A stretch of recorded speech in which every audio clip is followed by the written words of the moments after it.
Baik, Assalamualaikum warahmatullahi wabarakatuh. Selamat pagi. Assalamualaikum.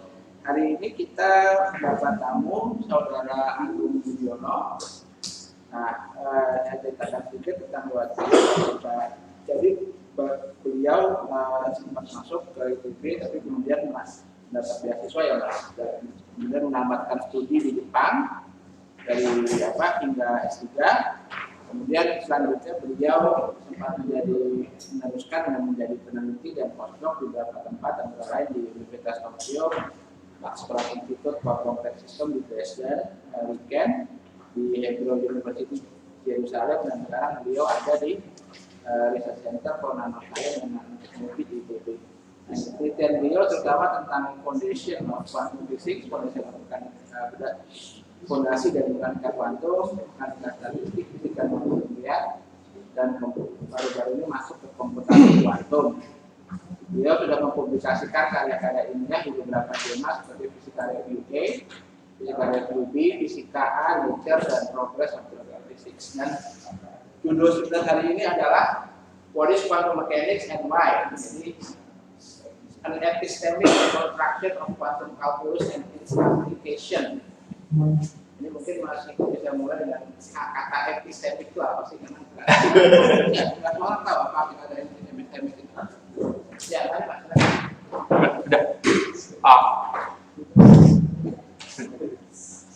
Terima kasih untuk perkenalannya dari Pak Haryo dan untuk undangannya di tempat yang sangat nyaman ini dan terkenal dengan para fisikawannya. Hari ini saya akan mempresentasikan pekerjaan saya beberapa tahun terakhir tentang apa itu quantum mechanics dan mengapa quantum mechanics punya bentuk yang sangat spesifik semacam itu. Nanti saya akan jelaskan mengapa pertanyaan ini sangat relevan, dan approach yang atau jawaban yang saya tawarkan adalah yang di subtitle yaitu an epistemic reconstruction of quantum calculus and its application. Epistemic itu istilah filsafat, tapi untuk kita para fisikawan bisa kita artikan sebenarnya statistical atau informational. Jadi segala sesuatu yang berhubungan dengan informasi. Lawannya adalah ontic. Ontic itu sesuatu yang real, yang independen terhadap pengamat. Jadi sesuatu yang esdeia, sesuatu yang ada meskipun tidak kita amati. Epistemik berhubungan dengan apa yang kita dapat dari pengamatan. Untuk menambah bingung para fisikawan, saya ada satu slide tentang pengenalan filosofi science to unwilling physicists. Jadi di filsafat sains ada pertanyaan apakah posisi, momentum, space-time, energi, dan yang lain-lain yang para fisikawan selalu taken for granted, apakah itu real physical things yang merefleksikan realitas esdeia, ataukah mereka sesuatu yang sangat dependent dari pengamatan. Kalau Anda percaya bahwa ilmu pengetahuan, tujuan dari ilmu pengetahuan atau the ultimate goal dari ilmu pengetahuan itu menjelaskan realitas esdeia, itu Anda percaya realisme. Sementara kalau posisi, momentum, space-time, energi, dan lain-lain itu adalah sesuatu yang bermula dari mind, bermula dari ide atau konsep yang dibuat oleh manusia atau oleh mind to make sense realitas. Jadi posisi momentum itu sebagian adalah mental, refleksi dari mind. Maka Anda disebut atau Anda pada posisi idealisme dari kata idea. Jadi realis itu what we see are what they are, sementara idealist itu what we see are partly what we are, reflecting merefleksikan sebagian dari bagaimana mind kita bekerja. Mind di sini bukan berarti otak, mind itu sesuatu yang kita nggak ngerti sama sekali. Dan pertanyaannya tentu saja rekan-rekan pasti yang bertanya, apakah semua ini ada hubungannya dengan fisika? Itu adalah studi dari quantum fondasi atau quantum metaphysics. Jadi quantum mechanics pada level yang sangat mendasar itu mempertanyakan kembali apa itu realitas dan sejauh mana kita bisa mengenal realitas. Di outline dari presentasi saya dan sekaligus summary dari presentasi saya adalah di bagian pertama saya akan mempertanyakan atau mendiskusikan mengapa quantum mechanics punya bentuk yang sangat spesifik yang diformalisasikan dalam debate space atau kompleks debate space dan lain-lain. Apakah kita bisa mereconstruct atau menurunkan kembali fisika kuantum dari aksiom yang transparan. Jadi aksiom yang ada di teks, nanti saya jelaskan bahwa aksiom yang ada di textbook itu sangat sulit untuk dicerna. Dan jawaban summary dari jawaban saya adalah quantum mechanics bisa kita rekonstruksi dari specific operational scheme of estimation under epistemic restriction. Jadi skema operasional estimasi dalam batasan statistik, yang mematuhi prinsip-prinsip yang transparan tertentu, prinsip-prinsip tertentu yang transparan. Di bagian kedua, berdasarkan rekonstruksi ini, saya akan menjelaskan atau mendiskusikan interpretasi saya terhadap quantum calculus atau arti dari abstrak atau rule-rule abstrak di quantum mechanics, dan bagian ketiga sebagai summary dari jawaban ini adalah quantum mechanics menurut saya adalah a prescription. Jadi kita mulai dari bagian pertama, yaitu merekonstruksi quantum mechanics berdasarkan aksiom-aksiom atau prinsip atau postulat yang lebih bisa kita secara intuisi mengerti. Mengapa ini pertanyaan yang relevan? Kita tahu bahwa fisika kuantum sudah sangat sangat berhasil. Jadi salah satu teori fisika yang sangat successful, yang memprediksi segala eksperimen, dan tidak ada eksperimen yang mengkontradiksi prediksi dari fisika kuantum. Salah satu alasannya adalah aksiom-aksiom yang ada di textbook itu sangat sulit untuk kita cerna. Jadi fisika kuantum tidak menjelaskan apa yang sebenarnya terjadi. Dan kalau kita bertanya apa yang sebenarnya terjadi, maka kita jatuh ke paradoks. Jadi beda dengan fisika Newton, kalau kita ditanya sama orang di jalanan apa fisika Newton itu ada sesuatu yang didorong sama gaya selesai. Mereka akan segera gitu. Kalau misalnya ada orang di jalan yang bertanya pada fisikawan apa itu gravitasi, kalau orang Newtonian mereka gravitasi adalah gaya. Atau kalau kita percaya Einstein, maka gravitasi adalah ruang yang melengkung sehingga benda itu seolah-olah ditarik magnet. Jadi orang yang mendengar penjelasan itu more or less paham. Tapi kalau Anda ditanya apa itu fisika kuantum, sepanjang saya tahu tidak ada dua kalimat yang bisa membuat orang di jalanan paham atau tidak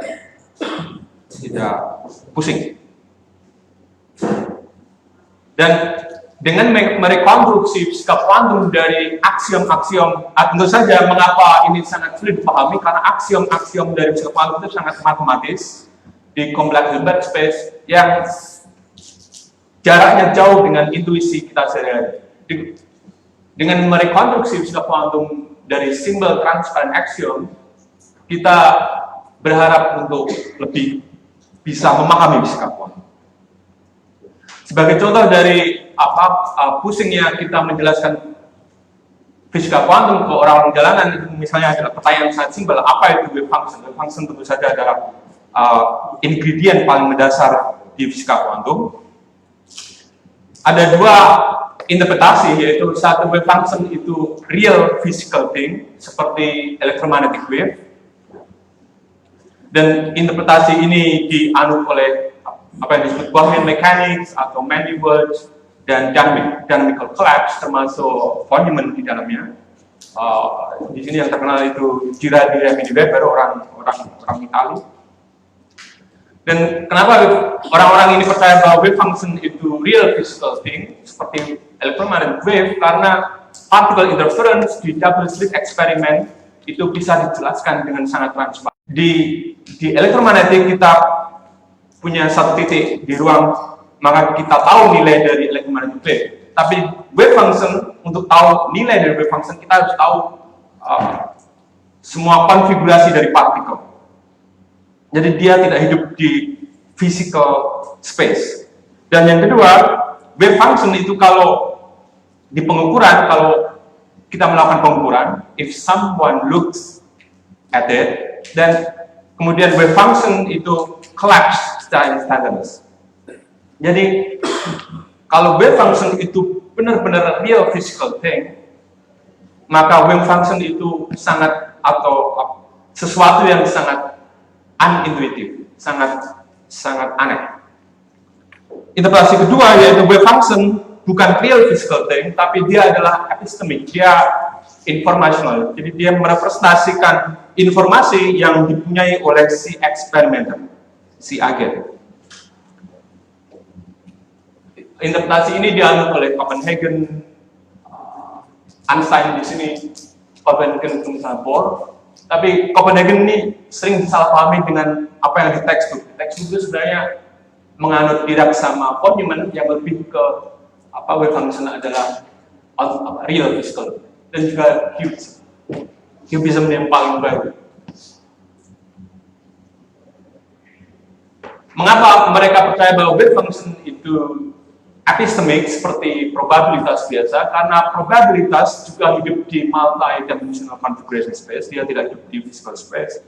Dan probabilitas juga collect instantaneously kalau kita punya informasi baru. Jadi misalnya kita sebelum melempar koin, kita tahu bahwa probabilitas dari koin untuk seperti ini atau seperti itu setengah-setengah. Tapi ketika kita sudah melempar koin, ada informasi baru, dan koinnya seperti ini, maka probabilitas itu secara instantaneous jadi 1, seperti ini. Jadi probabilitas itu collapse instantaneously karena updating information, karena Bayesian updating of informasi yang baru, karena informasi yang baru. Tapi di sini interpretasi ini juga sulit untuk menjelaskan particle interference. Jadi di satu sisi interpretasi ini tidak menderita dengan paradoks ketika wave function adalah physical thing, tapi dia juga menderita paradoks yang baru, yaitu bagaimana kita bisa menjelaskan particle interference. Dan ini ada kaitannya dengan apa yang terkenal, yang mungkin rekan-rekan sekalian sering dengar, yang ditanyakan oleh Einstein, apakah bulan tidak ada di sana ketika tidak ada yang melihat. Itu sangat sederhana sekali untuk menjelaskan kebingungan Einstein ini. Ini adalah Mach-Zehnder eksperimen yang mungkin rekan-rekan sudah sering melihat. Jadi ini ada dua beam splitter, ini ada yang kemungkinan setengah memantulkan dan kemungkinan setengah meneruskan foton yang datang. Foton ditembakkan satu-satu. Ini ada dua cermin yang memantulkan setiap foton yang datang ke cermin tersebut, dan ada 3 detektor. Perhatikan detektor di sini. Misalnya detektor di sini ada. Di sini nanti kita ambil detektor. Ketika detektor ada itu tentu saja ketika Einstein ngomong ini dia tidak ngomong tentang bulan. Bulan cuma untuk mendramatisasi quantum mechanics. Jadi dia ngomong tentang partikel-partikel yang kecil. Jadi ketika detektor ada di sini itu seperti ketika kita melihat bulan.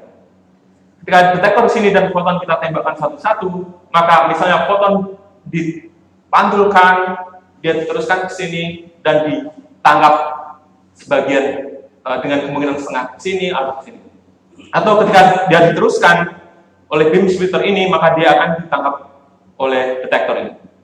Jadi kalau ada detektor ini dan kalau n foton ini kita tembakkan satu-satu, maka n/2 dari foton jatuh detektor ini, n/4 foton jatuh detektor dua detektor ini.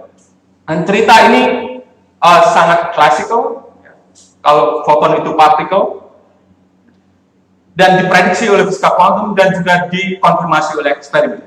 Jadi ketika detektor ada di sini atau ketika kita melihat bulan, maka foton benar-benar lewat sini atau lewat atas. Pertanyaannya, apa yang terjadi kalau kita tidak melihat bulan atau detektor ini kita ambil? Secara intuisi, kalau detektor ini tidak kita ambil, foton akan tetap, sebagian dari foton akan tetap lewat atas, dan detektor ini akan tetap kadang-kadang menyala. Ini kadang-kadang menyala, ini kadang-kadang menyala, atau foton akan lewat bawah, karena nggak ada detektor ini, maka dia akan diteruskan sampai beam splitter juga dengan kemungkinan setengah diteruskan di sini jika detektor ini menyala, atau dia dipantulkan detektor ini dia menyala. Itu cerita itu sangat make sense. Jadi kalau kita tidak melihat bulan atau detektor ini tidak ada, seharusnya detektor ini menyala n/2 kali dan detektor ini menyala n/2 kali. Tapi hasil eksperimen dan prediksi kuantum mekanik ternyata seperti ini. Jadi tidak ada foton yang lari di sini. Jadi kalau kita tidak melihat atau bulan atau detektor ini tidak ada, maka kita tidak boleh mengatakan bahwa bulan ada di sini atau foton lewat sini atau lewat sana. Itu paradoks dari particle interference yang Feynman menyebutnya sebagai jantung dari fisika kuantum yang sampai sekarang kita nggak paham. Ya. Tadi di slide awal disebutkan bahwa aksiomatik mekanika kuantum yang ada di textbook itu sulit dipahami. Tapi di sini saya tidak melihat list aksioma yang ada di textbook dan bagian mana yang tidak dipahami. Jadi maksudnya saya tidak tahu detail, karena kalau saya sendiri, saya lumayan kalau baca textbook ya lumayan paham maksud dari aksioma di textbook. Tapi bisa nggak Anda listkan aksioma di textbook itu apa aja dan bagian mana yang tidak sulit dimengerti dari aksioma itu? Ya, tentu saja pertanyaan ini sangat subjektif ya. Apa itu pemahaman juga sesuatu yang sangat subjektif, tapi apa yang saya maksud sulit dipahami itu kita nggak punya intuisi tentang apa yang sebenarnya terjadi. Jadi misalnya persamaan Schrödinger, kita nggak punya beda dengan persamaan Newton. Ini aksiom dari fisika kuantum yang kita ambil misalnya persamaan Schrödinger dan kita bandingkan dengan persamaan Newton. Kalau persamaan Schrödinger, persamaan Newton, kita tahu bahwa ada partikel atau benda yang ditarik atau didorong oleh sebuah gaya. Tapi kalau kita lihat persamaan Schrödinger, pertama tadi wave function itu sesuatu yang sangat, dia hidup di ruang Hilbert space yang beda dengan partikel yang hidup di ruang yang bisa kita secara intuisi bayangkan. Dan persamaan Schrödinger itu sendiri sulit untuk kita buat ceritanya. Tentu saja, misalnya, Ardian, misalnya Pak Ardian bisa mengatakan itu persamaan gelombang.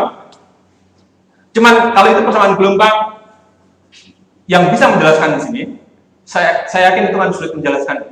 Kalau itu persamaan gelombang, kalau detektor ini kita pasang dua-duanya di sini, maka kalau detektor ini akan seharusnya bisa menyala bersamaan ya, karena superposisi. Ini menyala bersama. Tapi kenyataannya kalau detektor ini ada dua detektor yang kita pasang di sini dan di sini. Kalau detektor ini menyala, detektor sini nggak menyala. Kalau detektor ini menyala, detektor ini nggak menyala. Itu pengukuran kan. Jadi persamaan seperti itu memang nggak dipakai. Jadi aksioma fisika kuantum itu ada dua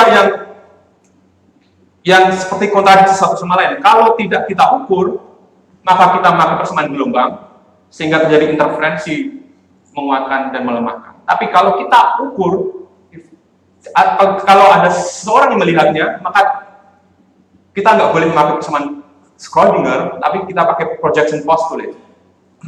Jadi kalau foton lewat sini, maka dia tidak akan mungkin lewat sini. Kalau dia lewat sini, maka dia tidak akan mungkin lewat sini.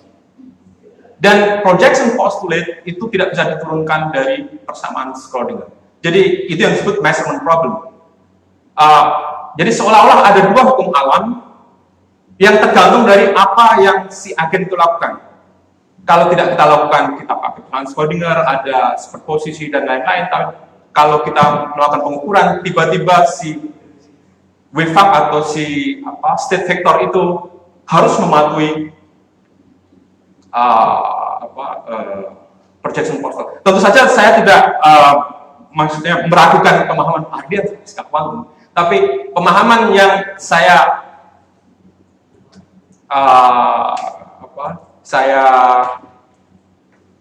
sedang diskusikan semacam sekarang itu ada pemahaman yang semacam itu.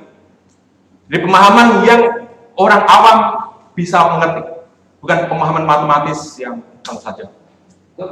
Maksudnya Anda sebut bahwa aksiom di mekanika kuantum itu sudah dipahami, tapi tidak menulis ada berapa sih aksiom di mekanika kuantum di buku.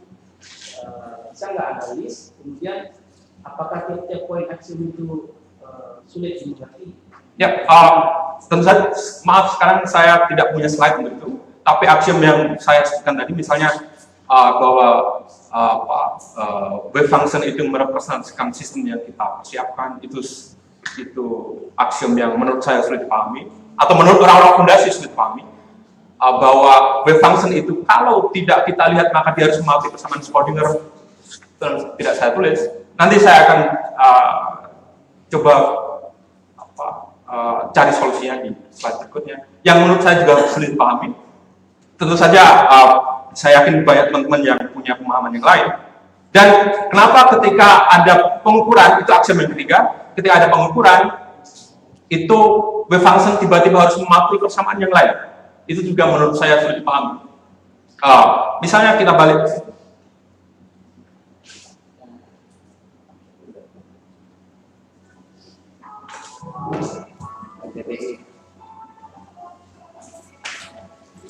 Misalnya orang di Bohrmann mechanics menghapus wave function collapse. Jadi aksiom nomor 3 tadi. Orang di Bohrmann mechanics menghapus wave function collapse, orang Manuel juga menghapus wave function collapse. Dia hanya percaya persamaan Schrödinger. Bedanya kalau di sini dia menambah hidden variable, di sini nggak ada hidden variable, tapi jumlah universe ditambah.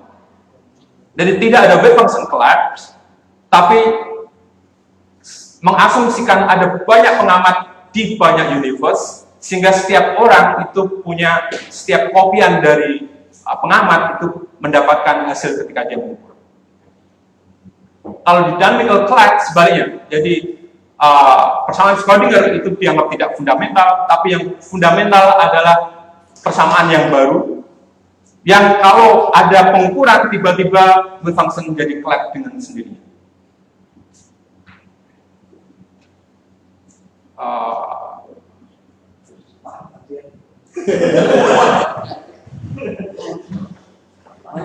Pasti. Saya tanya, Ya. lebih simpel aja, itu eksperimen yang tadi itu dari siapa? Referensinya Pak. Kita siapa lihat di detail eksperimen itu? Yang mana? Ya kan jadi makan Gender. Mas Jaden, ini eksperimen di textbook Pak. Ini Max. Yang mau nyari paper hasilnya gitu. ya, real eksperimennya atau cuma itu thought eksperimen. Anda sering Kemungkinan besar Interpretasi itu eksperimennya sangat sulit. Karena ini kan Mas Zender. Nah, itu Hanya namanya satu aja referensi bahwa yang melakukan eksperimen dengan setup seperti ini siapa itu gitu. aja referensi siapa. Kalau ada aspek masuk nggak? Aspek yang Bell's theorem. itu eksperimen lain lagi, tapi dia juga memakai ini. Kalau orang foton, ada orang foton. Ada. Orang kok ini orang laser. Ini eksperimen. Bisa dicoba sebetulnya. Ya, ini bahkan dipakai untuk di kelas. Maksudnya meragukan hasil dari eksperimen ini. Bukan sih. Penasaran, banyak yang belum tahu. Gitu. Yap. Banyak yang belum tahu sebetulnya mungkin. Jadi Kalau penasaran di textbook ya pasti di textbook, tapi kan juga paper aslinya ya. paper hasilnya. Ya, yang saya tahu itu itu si aspek, tapi kan tapi juga banyak gitu publikasinya gitu. Enggak, ya. Yang ini tuh buat mendeteksi adanya apa? Dulu tuh orang percaya ada alam semesta tuh ada apa? Ether. Tapi saya nggak tahu ada ini lagi sama. Enggak. Itu kan bisa Iya, ini katanya kayak Mason apa? Mason Morley. ya kan Enggak kejauhan. Ini ada nggak papernya gitu? Nah, Ini paper pertama Mach sama Zender, tapi itu sebelum objek kuantum terbentuk. Terus yang menjelaskan itu fisika kuantum. Jadi ini kalau gimana ya? Mungkin nanti saya apa ya? Nanti saya cari. Yang jelas mungkin si Matteo Paris jadi ada beberapa orang kayak di Sampurna kan juga dibilang interferometer itu si S. Werner biasanya kalau di interferometer jadi kayak cari si orang itu Atau double slit eksperimen itu yang Tonomura itu tahun 80-an ya. Itu pakai beda dengan gimana? double slit eksperimen beda. Enggak, prinsipnya sama. Double slit eksperimen ini prinsipnya sama. Jadi ini interferensi. Kalau di double slit eksperimen itu di sini jadi kan ada apa interference pattern kan? Konstruktif, destruktif, mas. Ya. Konstruktif dan destruktif. Ini konstruktif, ini destruktif. Jadi kalau di double slit eksperimen itu ini ketika apa banyak foton yang datang. Kalau gelap itu titik gelap. Jadi ini dark point, ini bright point. Ini bright point.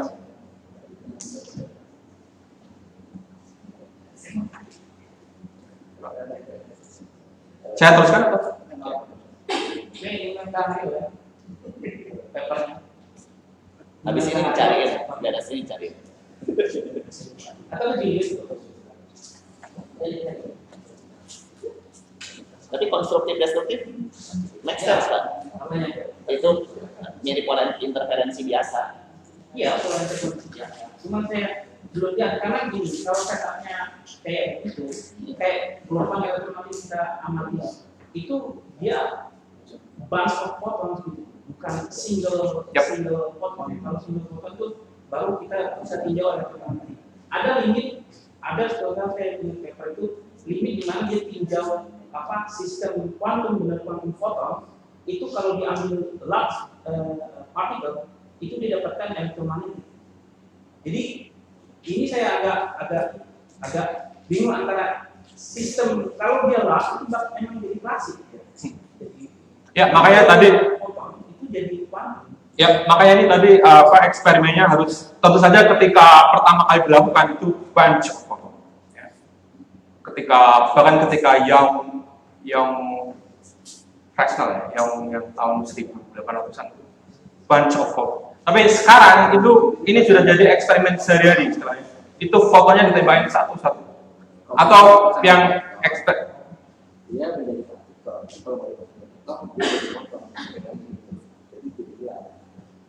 atau eksperimen yang paling terkenal itu pakai double slit, itu pakai neutron, itu Tonomura orang di CAS.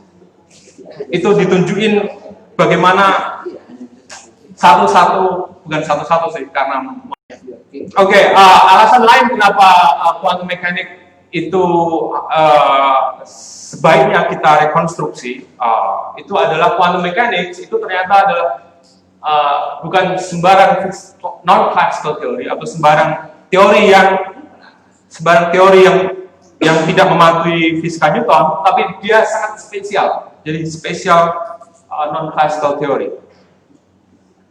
Kenapa? Karena modifikasi sedikit dari aksiom fisika kuantum, misalnya kita modifikasi linearitasnya, jadi kita menambahkan non-linear term, atau kita membuat deviasi sedikit dari Heisenberg-Einstein principle akan menghasilkan hal-hal yang sangat implausible, hal-hal yang sangat aneh.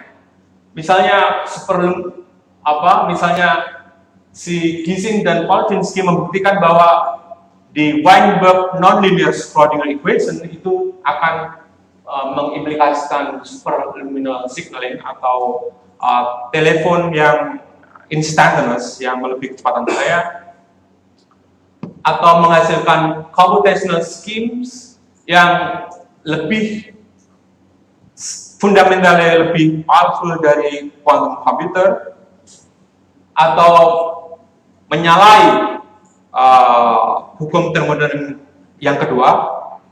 Jadi kita bisa membuat mesin yang disebut perpetual mesin. Nah, kalau modifikasi aksiom dari mekanika kuantum apa masih mekanika kuantum? Ya, bukan. Bukan sih satu masalahnya. Tapi menarik, awalnya. Ya, masalahnya tadi kan kenapa saya mau merekonstruksi fisika kuantum? Kenapa saya mau merekonstruksi fisika kuantum? Karena berdasarkan aksiom-aksiom yang sangat sederhana, yang simple. Karena ternyata kalau aksiom fisika kuantum itu kita ubah sedikit, itu semuanya jadi aneh. Tapi itu bukan mekanika kuantum. Ya, makanya kita akhirnya terus berusaha mencari ada aksiom-aksiom yang sangat sederhana yang akan mendefinisikan fisika kuantum, yang kalau disalahi maka akan menghasilkan superluminal signaling. Jadi ada aksiom-aksiom fisika kuantum yang belum ditemukan, yang kalau kita ubah sedikit maka akan menghasilkan hal-hal yang sangat plausible. Itu cuma motivasi. Jadi Weinberg misalnya mengubah non-linearitas dan linearitas dari fisika kuantum karena dia yakin bahwa linearitas fisika kuantum itu mungkin aproksimasi dari persamaan yang lebih fundamental, yang non-linear seperti di fisika-fisika klasik. Dia tambahin non-linear term sedikit, tapi si Gisin membuktikan bahwa menambahkan non-linear term itu akan menghasilkan telepon yang instantaneous. FTC ya, communication. Jadi karenanya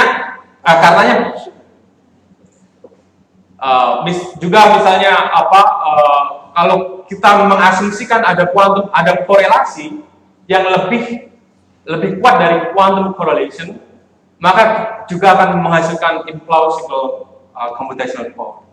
Makanya sebagian orang percaya bahwa quantum mechanics itu sebuah pulau atau di space of physical theories yang dibatasi oleh aksiom-aksiom yang sederhana, misalnya kayak no signaling atau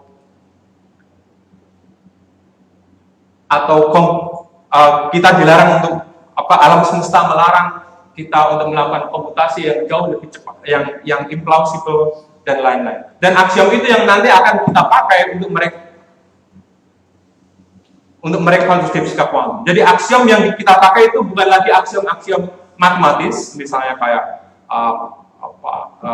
hasil dari atau kondisi dari sebuah sistem itu dilambangkan oleh ket vektor atau momentum itu dilambangkan oleh momentum operator dan lain-lain. Tapi aksiomnya jadi aksiom-aksiom yang mudah dipahami. Maksudnya bukan mudah dipahami, aksiom yang transparan. Jadi misalnya no signaling, atau aksiom yang mengatakan bahwa kita dilarang melakukan komputasi yang aneh, atau alam semesta melarang kita membuat alat komputasi yang sangat super powerful. Itu aksiom yang dicari oleh orang-orang kuantum informasi dan juga oleh orang-orang fondasi. Jadi maksudnya melakukan translasi atau sebagai frase. Yap. Frase aksioma yang Ya, Tapi aksiomnya itu kayak non signalin kan dari kelas fisik kan spektra relativity itu kayak yang dinamika juga ada dari apa? Dari makroskop fisik gitu kan. Yap. Ya, saya tertarik dengan itu computational scheme yang lebih powerful dari komputer. Itu maksudnya apa ya? Apakah ada limit quantum computing dengan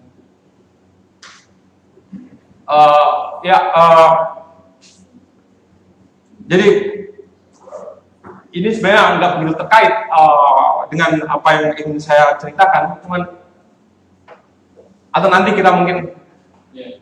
misalnya nanti saya jadi jauh tracknya di off jauh. Karena kan di metodologi itu kan pakai squeezing gitu untuk cheating Heisenberg limit ya. Jadi squeeze di satu dimensi. Kemudian Oh ya, salah satu metode. Ya, nanti juga. itu bisa ada cheating kan bisa kan kita berbicara beyond. Atau alasan mendasar mengapa fisika kuantum punya bentuk yang semacam itu. Jadi kalau kita ubah aksiom dari fisika kuantum, maka kita akan menghasilkan hal-hal yang sangat aneh. Karenanya pasti ada hal-hal yang mendasar yang secara spesifik mendefinisikan kuantum, fisik kuantum. Jadi aksiom itu yang pengen kita cari.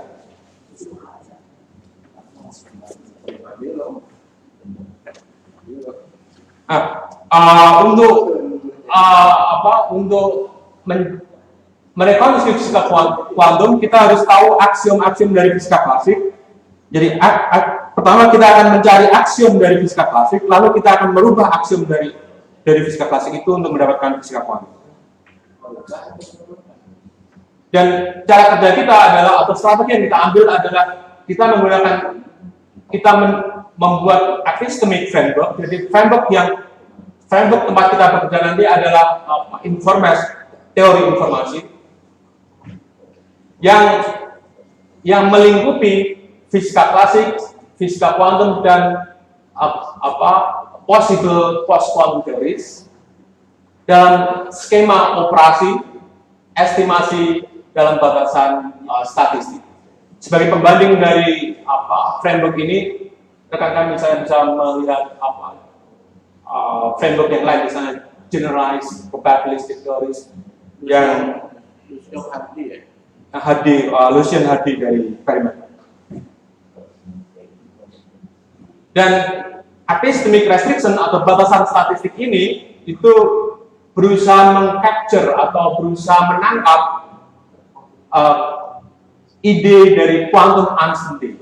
Jadi salah satu fondasi mendasar fisika kuantum adalah quantum uncertainty atau Heisenberg uncertainty principle, dan itu berusaha kita tangkap lewat konsep yang lebih bisa kita mengerti yang kita sebut sebagai batasan statistik. Jadi lingkup dari framework ini adalah semacam ini. Jadi ini kita punya classical mechanics, lalu kita berusaha merekonstruksi classical mechanics dalam framework epistemic berdasarkan teori estimasi, dan classical mechanics ini correspond to teori atau operational teori di mana error dari estimasi itu nol, dan quantum mechanics itu correspond to specific teori di mana ada specific irreducible estimation error, dan sisanya ini adalah possible post quantum theory. Ini bukannya kita membuat postulat baru atau harus estimasi. Ya, nanti akan buat postulat baru. Ini masih belum masuk. Nanti kita akan buat postulat baru, kita turunkan ini dari postulat yang baru, kita lalu turunkan fisika kuantum, classical mechanics, dan yang korespon pada kondisi yang berasosiasi pada kondisi-kondisi tertentu. Jadi classical mechanics itu kita reinterpretasi sebagai teori estimasi dengan error of estimation 0. Quantum mechanics itu kita turunkan lagi dari teori estimasi dengan estimasi error tertentu yang irreducible. Jadi kita bermula dari ini agak teknis, ini kita bermula dari classical mechanics. H itu adalah Hamiltonian dan SC itu Hamiltonian principle. Jadi kita bekerja di Hamilton-Jacobi formalism, di mana di Hamilton-Jacobi formalism kita punya relasi yang terkenal ini, yaitu Hamilton-Jacobi condition, dan juga ini disebut Hamilton-Jacobi equations. Tapi poinnya adalah, misalnya kita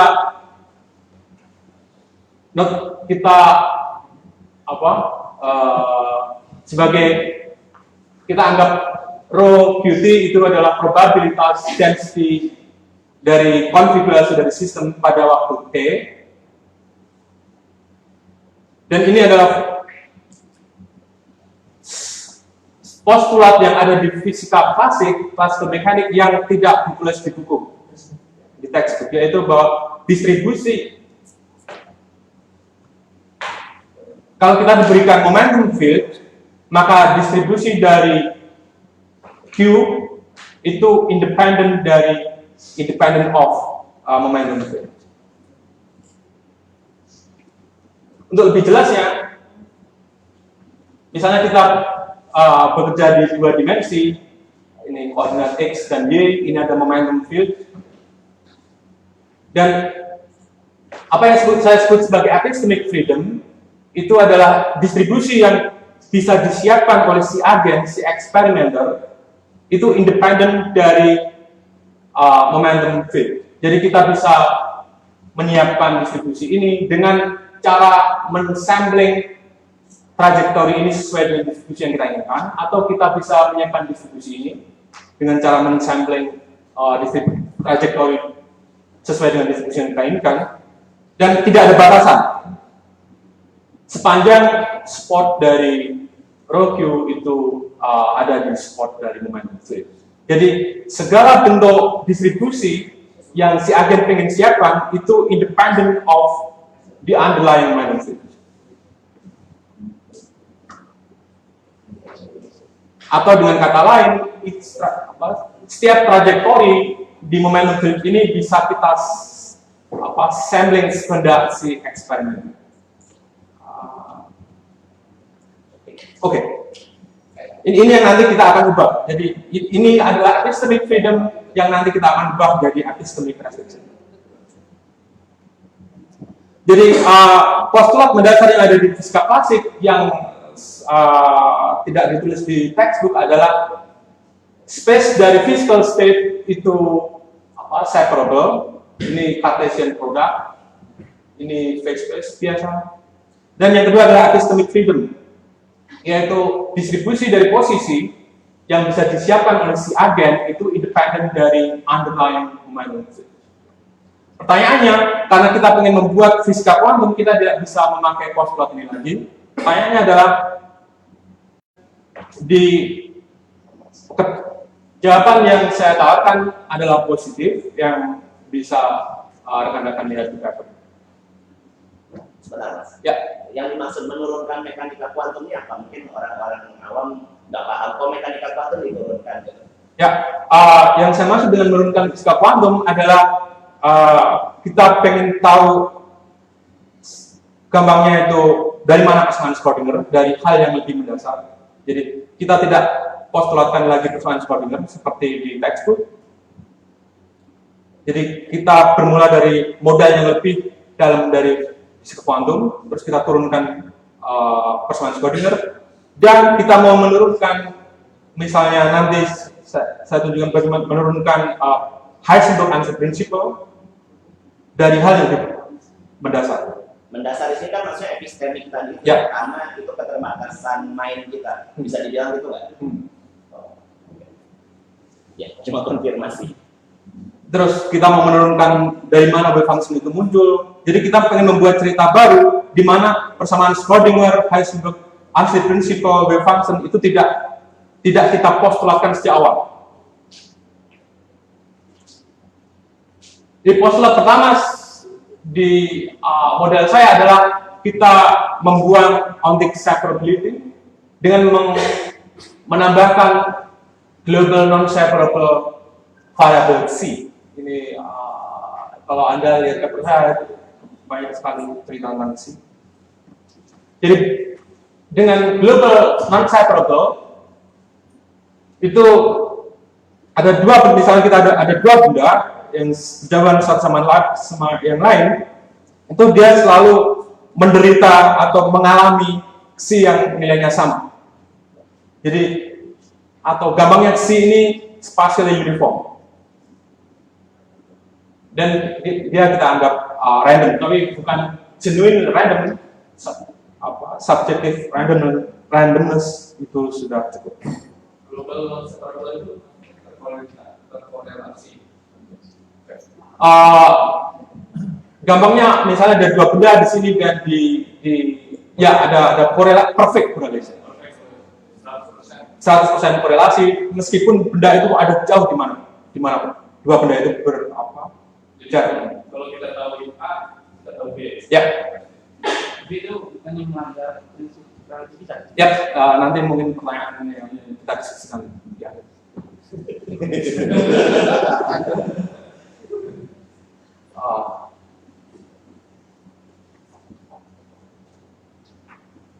Bukannya entanglement juga itu inherent untuk mekanis.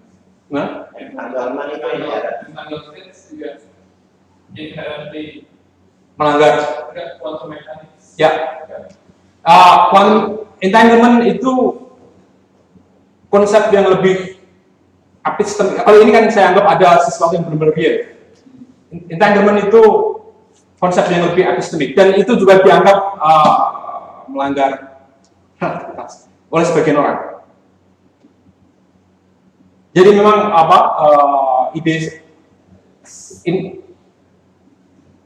idenya saya ambil dari tadi, saya tambah ini. Jadi saya nanti akan saya tunjukkan bukan ke Anda bisa lihat di paper bahwa kalau C ini kita asumsikan separable, maka kita tidak akan mendapatkan entanglement. Jadi idenya memang dari entanglement. Epistemic restriction idenya dari quantum uncertainty dan non-separable C ini idenya dari entanglement. Jadi gampangnya begini, di quantum mechanic itu ada entanglement dan quantum uncertainty. Tapi kita harus percaya dulu quantum mechanic, baru kita turunkan entanglement dan quantum uncertainty.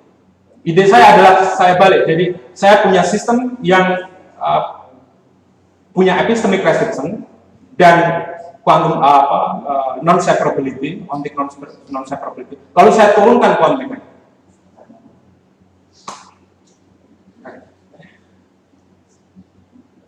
Dan saya asumsikan Q atau konfigurasi dari sistem, tapi juga tergantung pada C. Jadi saya asumsikan bahwa momentum C itu mengakibatkan fluktuasi dari momentum. Jadi model saya adalah ada C yang spatially uniform across the universe, yang berputar sekecil Planck konstan, yang mengindus fluktuasi dari momentum, yang nanti akan saya argumentasikan menghasilkan quantum mechanics. Range dari C-nya berapa? Range apa ya? Nilainya. Maksudnya ini? Itu kan ambil integral definite kan? Ini cuma rata. Iya, tapi kan mesti tahu. Enggak.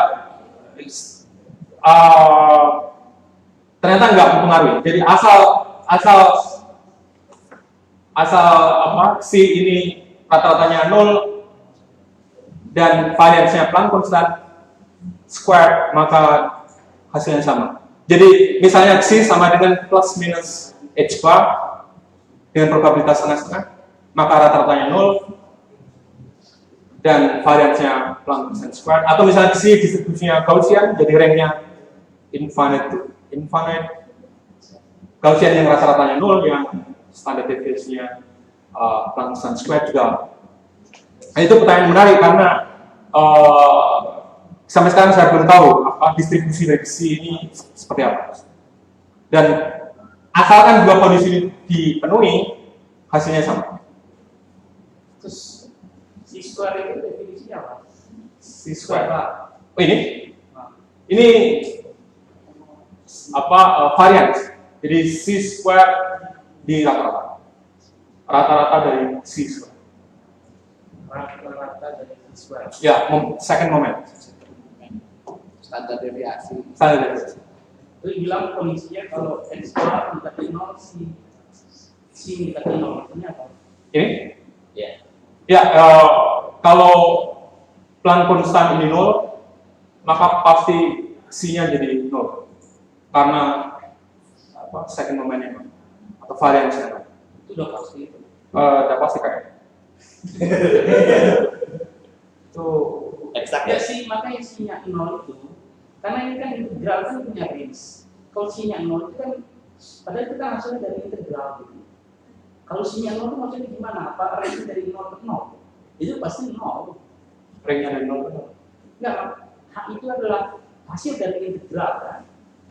Sedangkan kalau diambil C-nya mendekati 0 itu maksudnya Ya, nggak punya range. ya, enggak. Itu Apa ya? trivial kan? Ya, trivial. Ya, ini trivial. Makanya saya pasti. Saya bilang pasti. Tapi Pak Agung sendiri belum tahu kan nilai atau distribusi C yang bagus itu nyatanya berapa? Ya, di model saya, asalkan dua kondisi ini dipenuhi, hasilnya sama. Pak Dian juga benar bahwa kalau range-nya 0, pasti ini juga 0.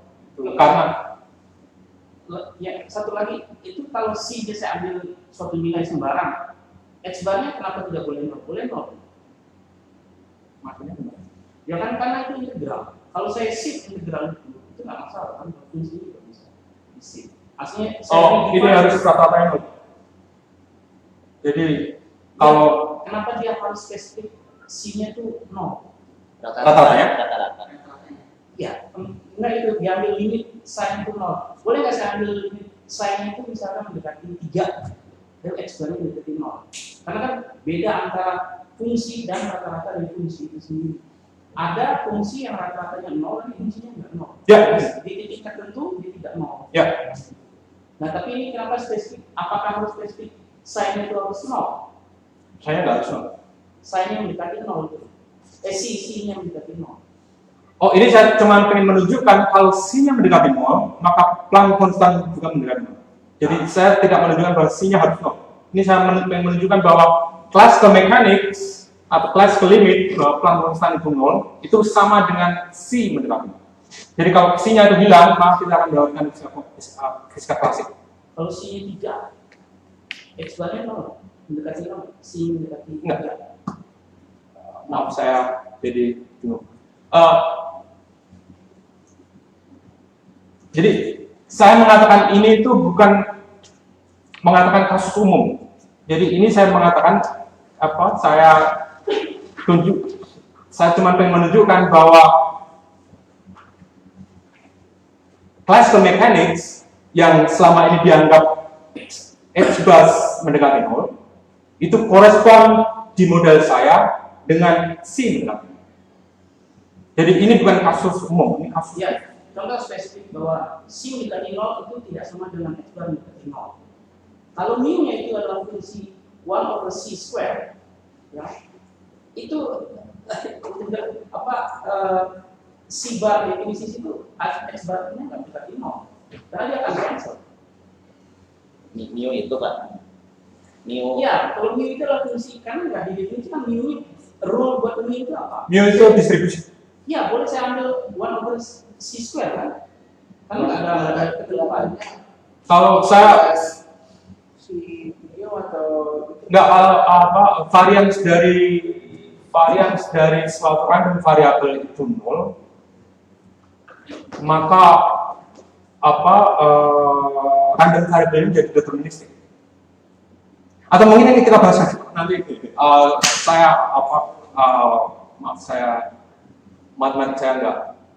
Jadi ini cuma mau mengatakan bahwa kalau variansinya 0, ya, variansnya 0, maka random variable itu dari deterministik. Jadi C ini bisa kita anggap enggak ada. Dan kita harapkan kita mendapatkan fisika klasik. Secara matematis nanti mungkin Pak Adian bisa. Mu itu berarti fungsinya uniform di seluruh space-time. Enggak, mu ini distribusi. Iya kan? Pertanyaannya kan, oke, dia fungsi dari I. Nah, mu ini fungsi dari ruang waktu juga nggak, atau konstan di ruang waktu? Oh, oke. Mu ini kita anggap stationary. Stationary lagi. Jadi enggak terdalam waktu. Jadi atau mu ini enggak stationary, cuman rata-ratanya dan second moment ini stationary, jadi enggak tergantung pada waktu. Jadi mu ini bisa kita anggap stationary dari waktu ke waktu, dia punya distribusi yang sama. Jadi kayak sebangsa apa ya, kayak eternal gitu ya. Ya. Variabel yang ada di seluruh ruang waktu. Ya. Kita nggak definisikan persis bentuknya sebagai ruang waktu, tapi kita tahu parameternya cuma dua ini. Ya. Itu mungkin kaitannya dengan pertanyaan Pak Durian. Enggak, saya nggak ada hubungan sama ruang waktu. Enggak punya apa relativitas tadi Pak? Yang sebenarnya. Ya karena ini kan nggak definisikan mu-nya itu apa, ya. Ya kalau diambil, enggak, maksudnya fungsi bentuk eksplisit fungsinya apa? Ini mu-nya bisa saya ambil misalkan fungsi 1 over Iya, tapi harus C square. memenuhi dua saat itu. Dua poin itu harus dipenuhi. Iya, kalau kamu ambil C square kan sempat dibilang. Kalau saya ambil rata-rata dari C square, kalau bentuk mu-nya adalah 1 over C square, kan akan cancel. Given a random field, it is no longer possible, tidak lagi mungkin untuk menyiapkan distribusi yang sembarang tentang distribusi posisi. Jadi misalnya kita punya dua dimensi, ini momentum field-nya. Momentum field ini bisa kita pakai untuk menyiapkan distribusi ini dengan tentu saja menyambling trajektorinya sesuai dengan distribusi yang kita inginkan. Tapi kita tidak lagi boleh menggunakan momentum field itu untuk menyiapkan distribusi posisi yang lain. Jadi only a specific form of distribution of position is allowed for a given momentum field. Dan karenanya sekarang distribusi dari posisi itu tergantung ada parameter P di sini. Jadi distribusi posisi itu punya parameter momentum field. Ini yang nanti kita akan jadikan dasar dari teori estimasi. Ada pertanyaan? Jadi, ini postulat yang paling mendasar yang di modal saya. Jadi each trajectory in the momentum field can no longer be assigned arbitrary weight. Jadi kalau kita momentum field ini bisa kita pakai untuk menyiapkan distribusi ini, ya, tapi tidak bisa lagi kita pakai untuk menyiapkan distribusi yang lain. Itu yang kita sebut sebagai epistemic restriction atau batasan statistik. Dari sini kita lalu memakai teori estimasi. Jadi misalkan si agen, si experimenter punya akses terhadap posisi dari atau konfigurasi dari sistem, dan karena si Q, posisi dari sistem itu kita sampel dari distribusi dari posisi yang punya parameter P, maka Q pasti punya informasi terhadap tentang parameter P. Itu teori estimasi. Dan pertanyaannya adalah bagaimana kita bisa memakai informasi tentang Q, posisi, in the most reasonable way to estimate the parameter P. Itu general problem di parameter estimation di classical statistical information theory. Jadi pertanyaan mendasar kita adalah apakah ada batasan informasi atau batasan statistik oleh si agen itu untuk mengestimasi P berdasarkan informasi tentang Q. Ada pertanyaan? Itu pertanyaan yang saya jawab di jadi beda dengan di fisika klasik. Kalau di fisika klasik distribusi posisi itu tidak tergantung dari underlying momentum field, jadi tidak ada P di situ. Jadi dengan mengetahui Q, si agen ini bisa merekonstruksi ulang. Ya, dia berusaha mengestimasi. Beda momentum Ya, yang ada di. kalau di classical mechanics kita bisa punya sub estimation. Jadi informasi Q bisa kita pakai untuk mengestimasi momentum. Informasi tentang posisi bisa kita pakai untuk mengestimasi momentum dengan zero estimation error. Nanti akan saya tunjukkan kalau estimasi errornya itu tidak nol, punya bentuk tertentu, maka kita akan mendapatkan fisika kuantum. Pertanyaan? Jadi ini masalah yang pengen saya jelaskan. Dan untuk melakukan ini mendasar di teori estimasi, untuk melakukan estimasi berdasarkan informasi. Jadi teori estimasi itu ada probabilitas yang punya parameter. Misal probabilitas, kalau di sini probabilitas Q, parameternya P. Teori estimasi itu kita pengen menggunakan informasi tentang Q yang kita sampel dari eksperimen untuk mengestimasi si parameternya. Dan untuk itu kita butuh estimator dan estimation error. Estimator itu estimasi kita tentang parameter berdasarkan informasi Q, dan errornya itu kita sebut sebagai estimation error. Jadi kita postulatkan si estimator bentuknya seperti ini. Jadi given Q, estimasi kita tentang P tilde atau P apa itu bentuknya semacam ini. Ini estimator kita. Karenanya itu postulat, ya. Dan estimasi errornya itu adalah parameter yang kita pengen estimasi dikurangi estimasi kita. Dan saya postulatkan bentuknya semacam ini. Dan mungkin mengapa seperti itu. Dan tidak akan saya jelaskan karena ada di paper. Jadi some nice features atau fitur yang bagus dari ini adalah kalau estimasi errornya kita anggap nol, maka ini jadi sub estimation, dan ini adalah persamaan di fisika klasik.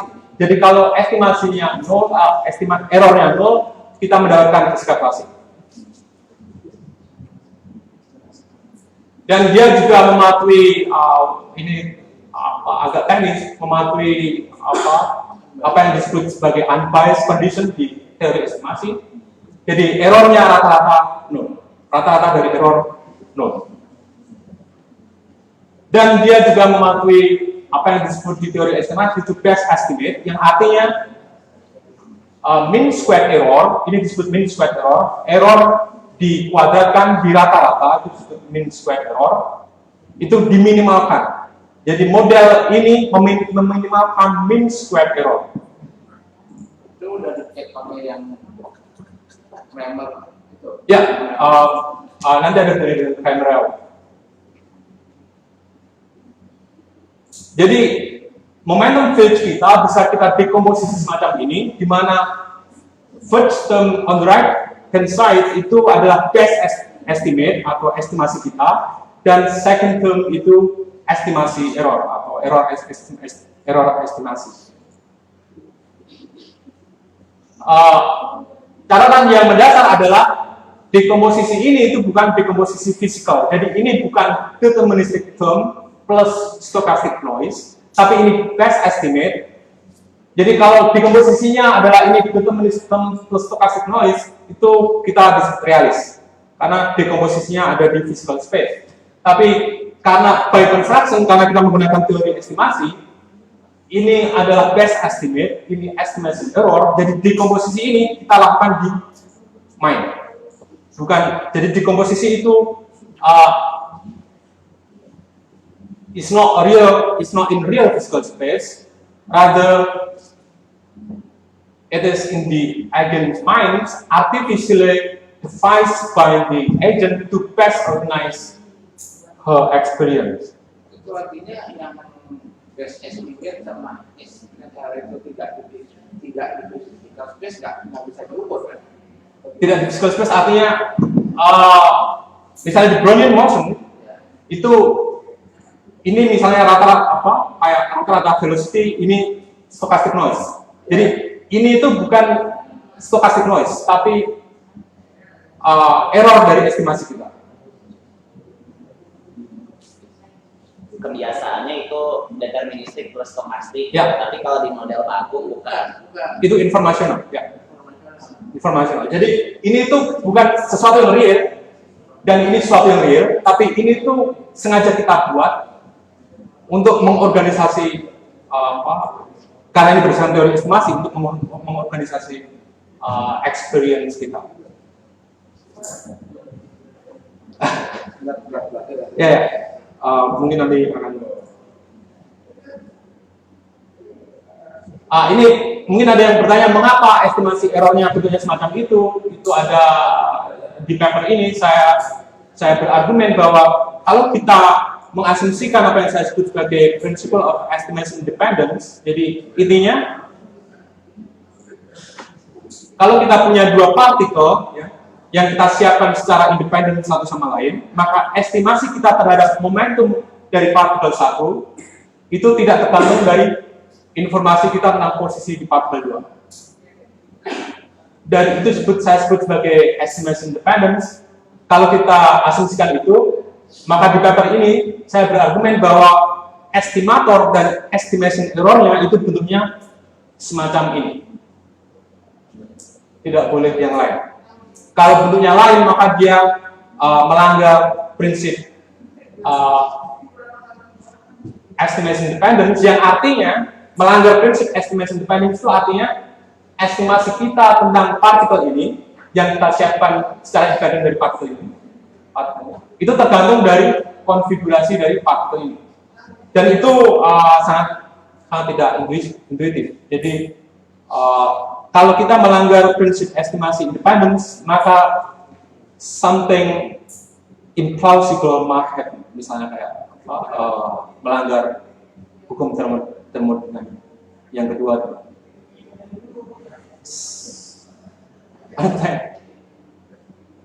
Ini acaranya bias ya? ya ini semacam Bayesian principle. Romo Thomas Bayes. Ini saya bahas di paper ini. Jadi kalau kita percaya estimasi independence, maka estimasi errornya bentuknya harus semacam ini. Saya up to the statistic of C.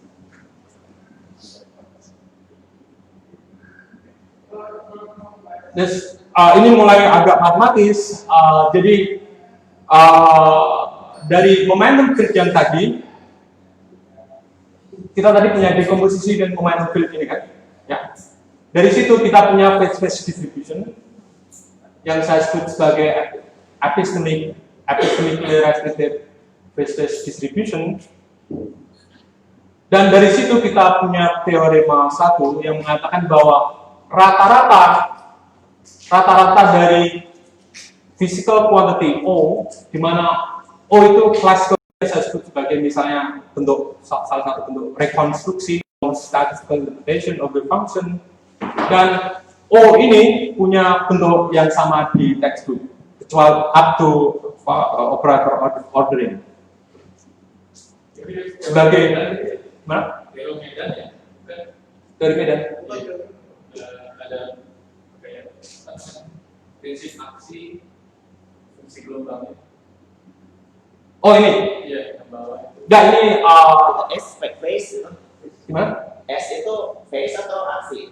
S to phase, bentuk Iya, dimensinya aksi. bentuknya. Ya.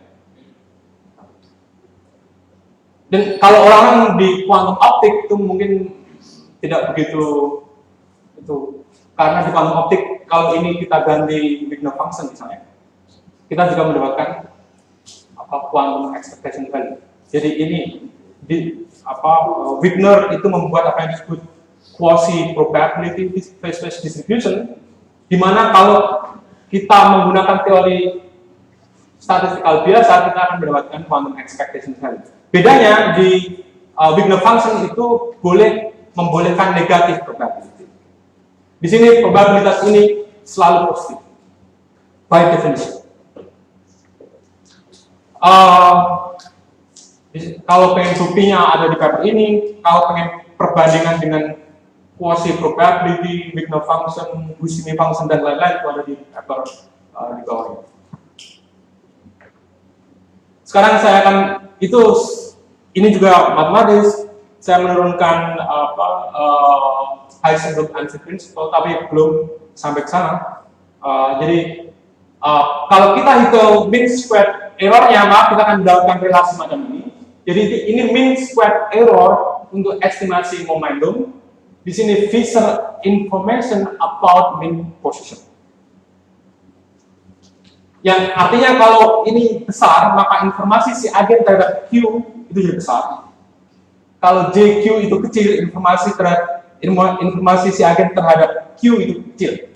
Jadi kalau error estimasi kita terhadap P itu besar, berarti estimasi kita itu poor, atau pengetahuan kita tentang P itu poor. JQ juga itu besar, yang artinya knowledge tentang Q juga besar. Jadi kalau knowledge tentang P besar, knowledge tentang P kecil, kalau ini besar kan knowledge tentang P kecil, karena errornya besar.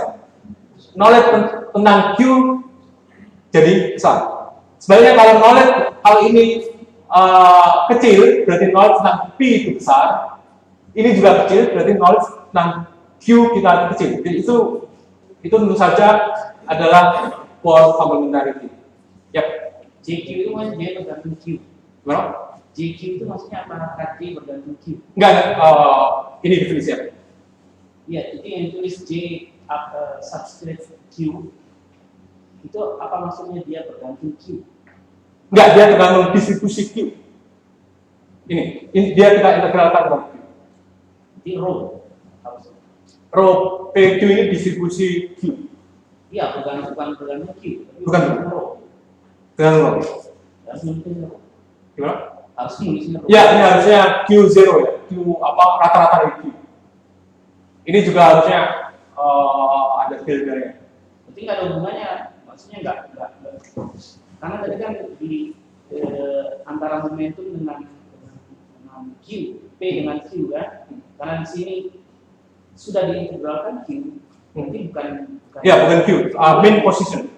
Ini nggak bisa dicari hubungan antara momentum dengan position, karena udah diintegralkan. Position. Ini mean position nggak diintegralkan. Ya, tapi itu bukan definisi mean position. Ini saya ringkas ini harusnya jadi derivatif terhadap Q itu sama dengan minus derivatif terhadap Q0. Itu ada di estimasi. Jadi ini sebenarnya definisi lengkapnya, ini DQ0 ya. Karena rho Q itu kita anggap spasial invarian, derivatif terhadap Q itu sama dengan minus derivatif terhadap Q0. Jadi dibagi rho lah. Dibagi rho lah. Ya, ini dibagi. Ini disebut Fisher information.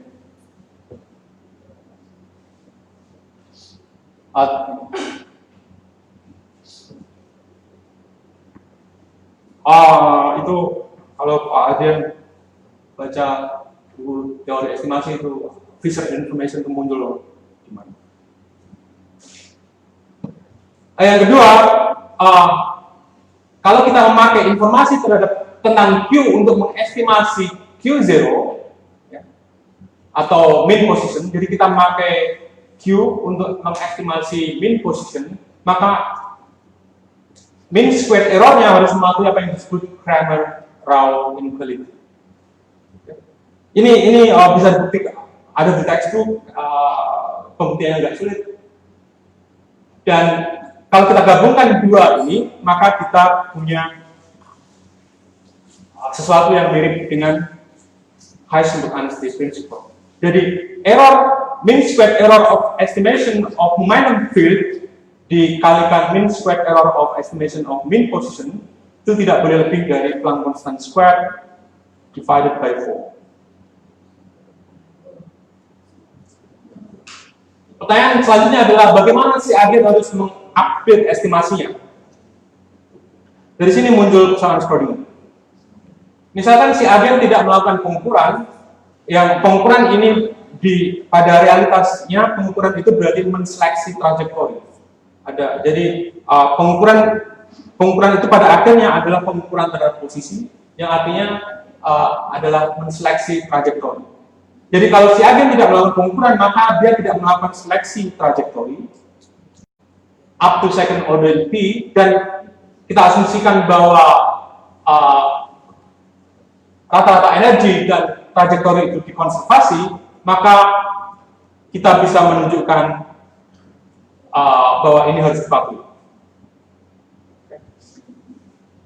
Di mana H hat ini adalah quantum Hamiltonian yang biasa di textbook, up to specific ordering of operator. Pembuktiannya ada di paper ini, dan cerita tentang bagaimana si agen harus update estimasinya itu ada di paper ini.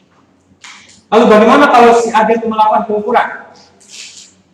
Ini cerita buktinya ada di sini. Jadi saya nggak bisa cerita lebih mendalam. Karena si agen melakukan pengukuran, maka dia harus melakukan seleksi trajektori, dan karenanya konservasi dari trajektori dan konservasi dari average energy no longer apply, tidak lagi berlaku, dan karenanya persamaan Schrödinger tidak lagi berlaku. Jadi according to theorem 2, persamaan Schrödinger tidak lagi berlaku, dan instead new information yang didapatkan dari pengukuran akan mengakibatkan Bayesian updating of her estimation represented by non-unitary wave function. Jadi kayak yang tadi saya cerita di awal, kalau ada poin sebelum poinnya kita lempar, probabilitasnya itu separuh-separuh. Setelah kita lempar, probabilitasnya jadi 1. Ya. Kalau kita tahu hasilnya probabilitas jadi 1. Jadi dari probabilitas separuh-separuh dia instantaneously collapse dari probabilitas 1. Itu wave function collapse, itu Bayesian updating. Dan di teori estimasi, ideal quantum measurement, kurungnya kurung penutup. Jadi strong measurement itu correspond to some estimation with vanishing estimation error, itu ada di paper. Dan kondisi ini mengakibatkan projection possibility. Itu juga secara matematis ada di paper. Ini sebenarnya saya harus skip. Ya, big value yang saya yakin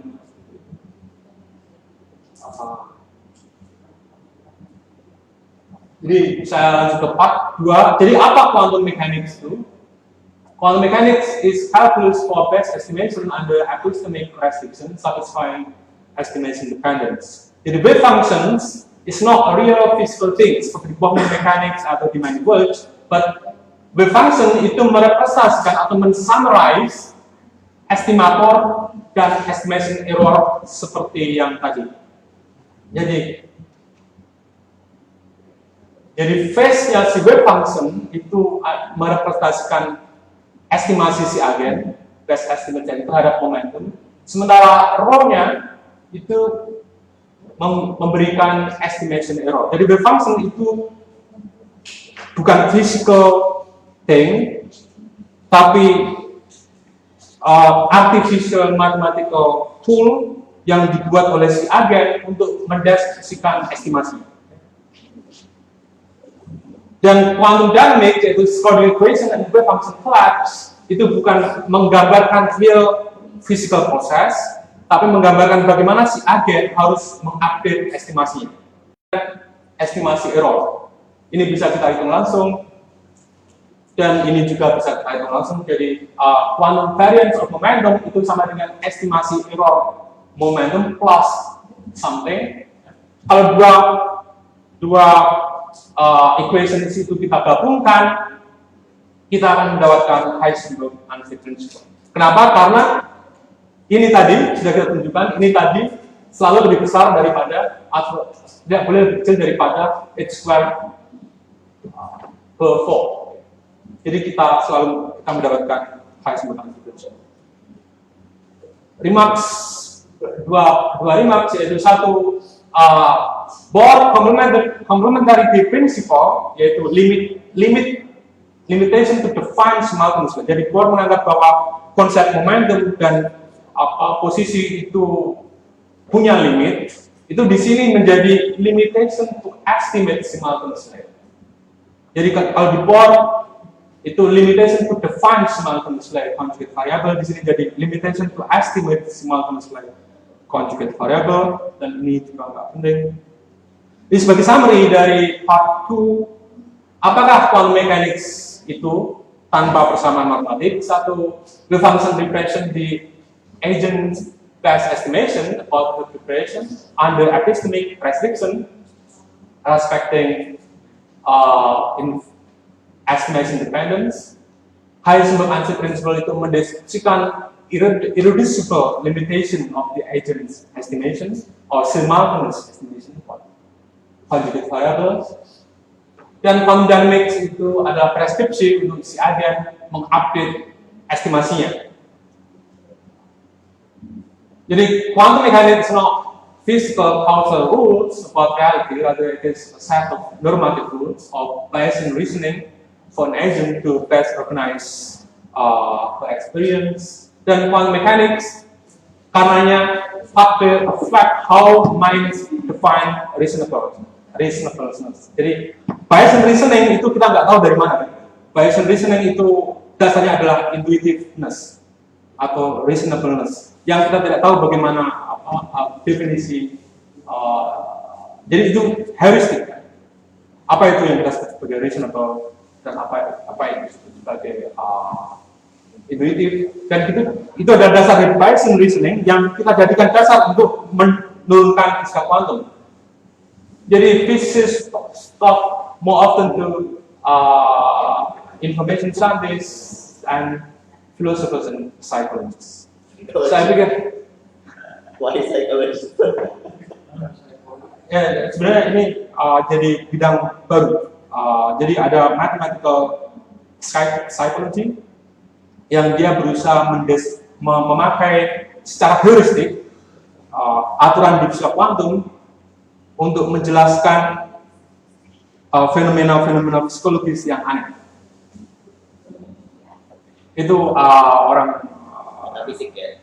enggak, ini subfield di psikologi. Jadi kalau coba quantum psikologi Google atau matematika psikologi Google tanpa quantum mechanics, nanti akan muncul list yang sangat banyak sekali. Dan saya sebenarnya juga mengharapkan ada psikologi. Sebenarnya ini sudah saya ada part 3, cuman ini sudah jam 12. Mungkin sedikit aja mas. Sedikit aja, oke. Yang part 3 menarik juga ya. Di aplikasi ini kan ya. Ya, aplikasi untuk simulasi kuantum komputasi. Jadi banyak cara untuk banyak bentuk untuk quantum algorithm. Misalnya kalau Adrian kemarin pakai annealing, tapi kalau ini standar circuit quantum algorithm. Jadi kita siapkan state psi, lalu ini quantum gate. Ini misalnya ada mat gate, ini apa gate. Ini kita sebut sebagai quantum algorithm. Dan di tengahnya kita ada pengukuran, di akhir ujungnya kita ada pengukuran. Jadi kita siapkan state psi, kita apply quantum gate, lalu kita ukur. Ini namanya circuit model quantum algorithm, yang tentu saja cuma quantum process. Kalau discrete variable, ini misalnya qubit, ini misalnya Hadamard gate, jadi finite dimensional matrices. Tapi kalau yang saya lakukan sebenarnya adalah continuous variable quantum computation. Jadi ini misalnya adalah state dari harmonic oscillator, dan UI misalnya adalah infinite dimensional unitary transformation. Jadi apa yang saya sebut sebagai quantum algorithm secara matematik cuma ini, yang tentu saja ini cuma quantum process. kan? Menghitung expectation value. Pertanyaan dasarnya bagaimana mengevaluasi ini? Mensimulasi atau mengevaluasi quantum algorithm di atas itu sangat sulit. Tentu saja rekan-rekan di quantum komputasi lebih jauh mengerti. Kenapa? Karena itu state vector hidup di tensor Hilbert space, karena tensorial product, minimal memorinya grows exponentially with system size. Jangan berapa n? Ya. Makanya orang-orang di quantum komputasi atau orang-orang di computational physics menggunakan DFT, quantum Monte Carlo dan lain-lain. Okay? Dan ini yang membuat Feynman berpikir keras bagaimana mensimulasi quantum system secara efisien. Dia yakin bahwa kalau kita pakai komputer biasa itu tidak akan mungkin. Dan Feynman lalu mengatakan bagaimana kalau kita menggunakan quantum machine atau coordinate machine. Jadi mesinnya sendiri itu gate-nya ini juga quantum. In quantum computer, assuming that each unitary quantum operation atau misalnya U1, U2 itu can be decomposed approximately into polynomial number of unitary logical gates, misalnya Hadamard gate dan lain-lain, maka quantum algorithm atau itu bisa di compute in polynomial time, ya kan? Ya. Pertanyaan?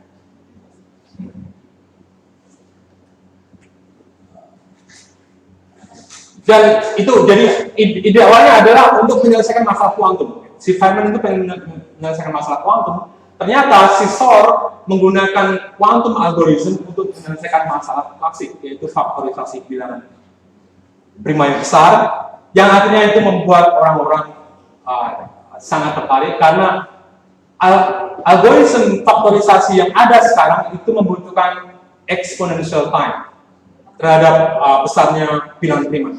Sementara si Shor, kalau nggak salah polinomial atau logaritmika prima. But there is big but. Ini motivasi saya. Tidak semua quantum algorithm, termasuk quantum algorithm yang memakai a lot of quantum effect, misalnya menggunakan banyak sekali entanglement atau superposisi, itu jauh eksponensialnya lebih cepat daripada classical algorithm. Misalnya, itu Gottesman-Gnel theorem mengatakan bahwa stabilized quantum computation yang ini mungkin tahu teknis, mungkin yang lebih gampang dimengerti adalah continuous variable Gottesman-Gnel theorem yang mengatakan kalau kondisi awalnya Gaussian dan kemudian gate-nya itu Gaussian gates yang artinya dia bentuknya p square plus q square dan diakhiri dengan pengukuran terhadap Gaussian wave function, maka dia bisa disimulasi secara efisien oleh komputer klasik biasa. Jadi algoritma yang bentuknya seperti ini, algoritma kuantum yang bentuknya seperti ini itu bisa disimulasi secara efisien, artinya di polynomial time oleh komputer klasik biasa. Dan tidak hanya Gaussian quantum computation, misalnya quantum algorithm yang bisa disimulasi atau bisa direpresentasikan dengan non-negative quasi probability. Quasi probability itu misalnya adalah Wigner function yang membolehkan negative probability. Tapi ini ada kelas khusus dari quantum proses yang bisa direpresentasikan dengan non-negative quasi probability. Artinya dengan probabilitas biasa. Itu juga bisa disimulasi secara efisien oleh komputer klasik, komputer biasa. Dan banyak sekali. Dan yang menarik adalah kita sampai sekarang tidak tahu batas antara quantum algorithm yang bisa disimulasi secara efisien oleh komputer biasa dan quantum algorithm yang sama sekali tidak bisa. Jadi nggak ada bukti bahwa algoritma ini itu nggak akan bisa dilawan oleh algoritma klasik. Algoritma quantum ini nggak bisa dilawan algoritma klasik. Misalnya Shor cuma membuktikan bahwa kalau kamu bandingkan dengan classical algorithm yang ada sekarang, maka algoritma quantum Shor itu jauh lebih cepat. Tapi tidak ada bukti matematis bahwa ada tidak ada algoritma klasik yang bahkan belum ditemukan yang akhirnya tidak bisa melampaui kecepatan algoritma Shor. Apa sih? Jadi kita nggak tahu physical resource dari exponential quantum speedup, apa yang membuat quantum komputasi itu jauh lebih cepat. Dan tentu saja ini ada hubungannya dengan permasalahan berdasar fisika kuantum, yaitu quantum class-certified, yang sebenarnya adalah bidang kesukaan saya. Jadi pertanyaan apa yang membuat quantum computer itu classically insimulatable itu sama dengan what makes quantum mechanics classically inexplicable.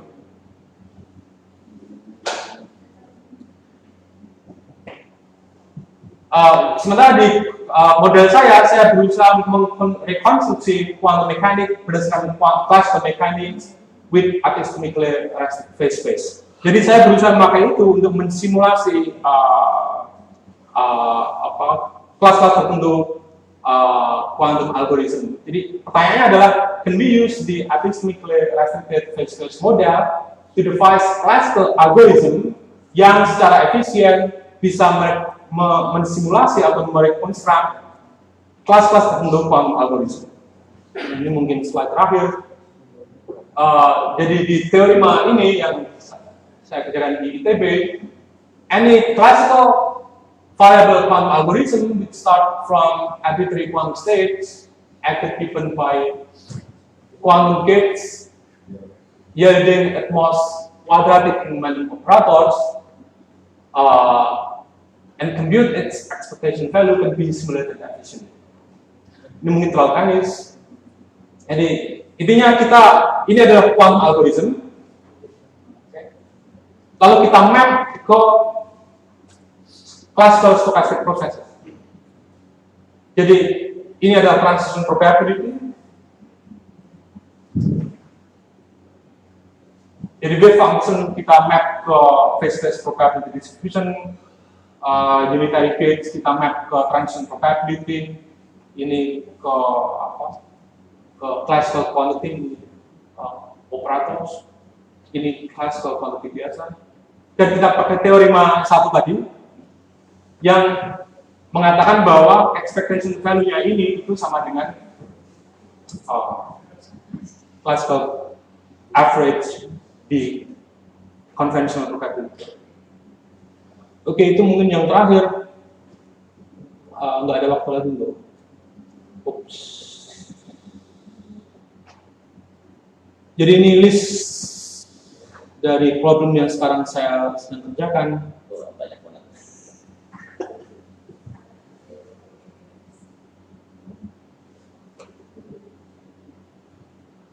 Kebanyakan foundational. Minimal 5 paper ya. Dan terima kasih untuk perhatiannya dan masih bertahan di tempat ini. Ya. Mas, Ya. tadi Mas bilang wave function adalah wave yang dalam mekanisme kuantum. Nah, kita tidak tahu konsep field. Ya. Saya ingin tahu apa kategorinya yang benar. Field di fisika klasik, Pak. Quantum field. Quantum field. Di quantum field juga wave function tetap saja adalah ingredient paling dasar dari quantum field theory. Jadi jadi kalau di quantum field Q tadi itu jadi field. Jadi ya Q yang kecil tadi jadi field, tapi tetap saja state vector atau density matrix atau state vector itu adalah hal yang paling fundamental di fisika kuantum. Atau kalau di situ quantum field theory. Jadi tetap saja di quantum field, di quantum something itu pasti Pakai wave function. pakai wave function. Berarti secara kasar field itu ada di dalam Ya, ya, benar. Jadi quantum state of field bukan quantum state of Q. Itu Tutup dulu kali, Mas Aryo. Ya, baik ya. Ini cukup berat, tapi menarik sih. Cukup berat ya. Baik, saya kira kalau malam hari kita kasih aplaus ya pada Pak Agung. Makasih Mas, dan terima kasih. Mari, Rex.